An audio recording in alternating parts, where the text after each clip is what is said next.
Mac Jones, Mac 10, the quarterback of the Crimson Tide, who delivered this program to a national championship for the college football playoff this past season. Everybody is talking about him at the Senior Bowl down there in Mobile because the young man, the native of Jacksonville, Florida, has put on an absolute show. Everybody from Todd McShay to Mel Kiper to Bucky Brooks to Daniel Jeremiah to Matt Miller to Lewis Reddick, everybody who is everybody when you look at draft pundits, experts, analysts, scouts, talent evaluators, everybody's talking about the job that Jones has done here in Mobile. And when he came in this week, the idea was maybe he would be fringe first rounder, borderline first rounder, maybe possibly the fifth quarterback taken here in the draft. But what he has done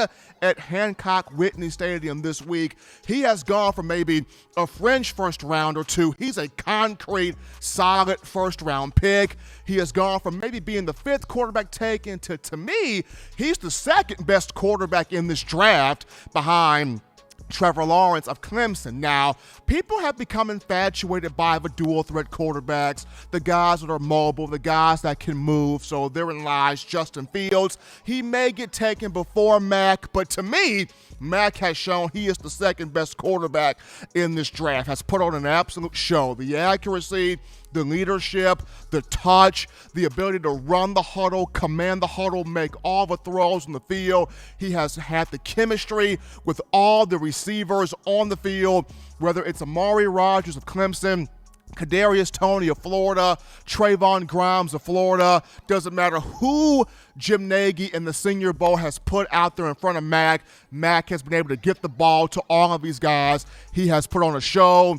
He has looked fantastic. So, first topic right here, we're going to dive into my 5 fits, my 5 top landing spots, the best possible landing spots here for Jones when you look at him being selected here in this upcoming draft in April. So my 5 fits here. There are 11 teams that have quarterback listed as a need. That's 1/3 of the league here.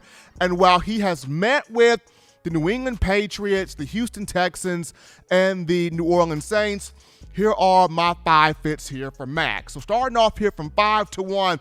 At number 5, the Atlanta Falcons. Really would love to see Mac Jones in Atlanta. And due to, Matt Ryan's a good quarterback. You put him behind Matt Ryan, let him study behind him for about 2 to 3 years, and then turn Mac Jones loose. But you look at what Jones would get in the Falcons. You got a running back in Todd Gurley who still got some years left in him, and a lot of years left in him. You got Julio Jones at wide receiver. Could you imagine Mac Jones throwing the football to Julio? Could you picture it happening? Could you see it happening? I can. It would be wonderful to see that unfold. Then you also have Calvin Ridley, another wide receiver. Mac Jones, Calvin Ridley played with each other at Alabama 2017. Then there's Russell Gage at wide receiver. You got Laquan Treadwell at wide receiver. And then Hayden Hurst, a really good tight end. The Falcons have cleaned house, a brand new head coach. He's brought his staff in to Atlanta.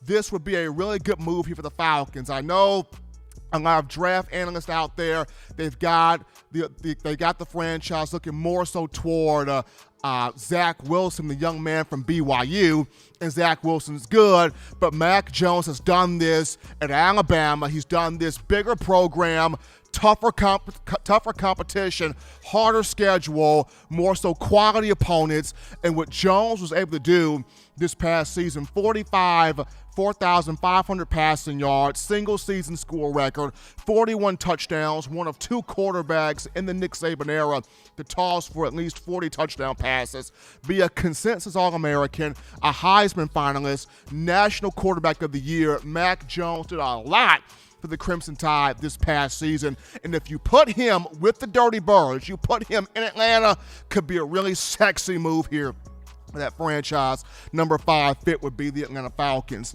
Going on down to number 4 here for me, give me the Carolina Panthers here. And Mac has been coached by Matt Rule, the head coach of the Panthers.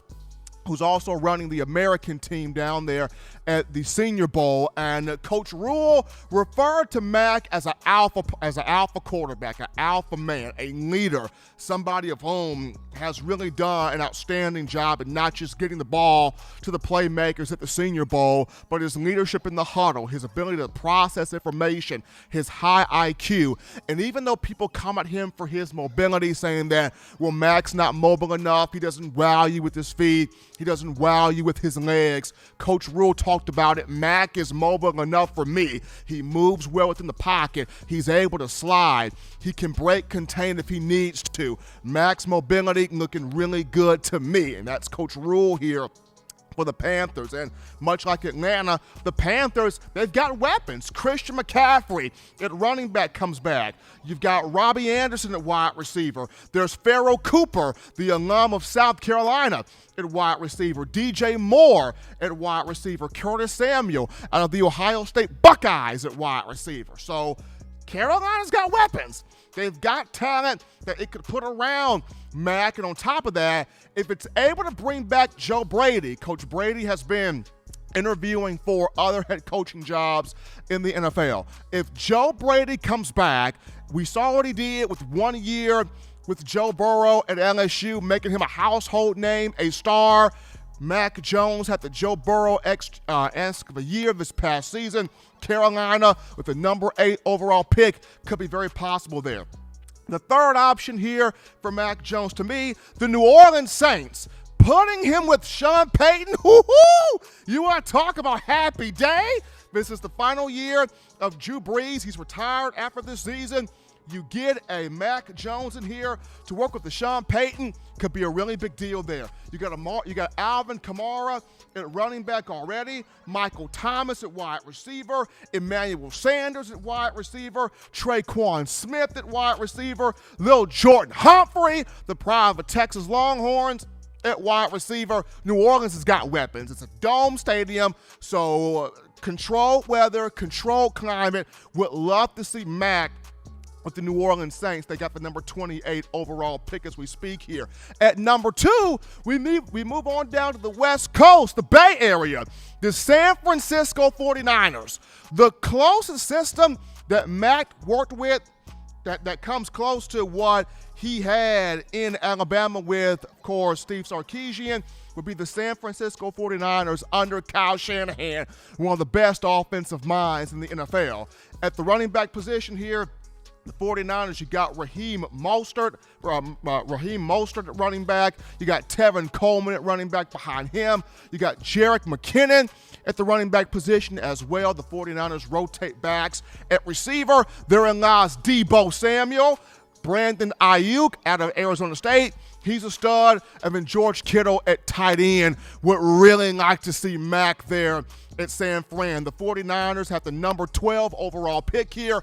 And if they don't pursue getting Deshaun Watson in the free agent market, I would like, not the free agent market, but Deshaun Watson request a trade. If it doesn't get Deshaun Watson, I would like to see the 49ers go after Mac Jones. And then last but not least here, the number 1 best fit for me, the Indianapolis Colts. I've wrestled with this. I have fought with this, but I really like Indy. And why? Indy's got everything tailor-made for Mac. You got the running back in Jonathan Taylor. You got another good back in Nyheim Hines. When you discuss T.Y. Hilton, a lot of people thought he was done. He resurged last season at wide receiver. Zach Pascal is a really good young talent. You got Michael Pittman Jr., of whom you drafted out of USC. Mo Alley-Cox is a good tight end. Jack Doyle, a good tight end. Trey Burton, a good tight end. And plus, Indy's got the number 3 offensive line, according to Pro Football Focus, when you talk Ryan Kelly at center, Quentin Nelson at guard, and Brayton Smith at guard. So those be my top 5 spots here. 5 Atlanta, 4 Carolina, 3 New Orleans, 2 San Francisco, and number 1, the Indianapolis Colts. Thank you for watching Touchdown Alabama Magazine's YouTube channel.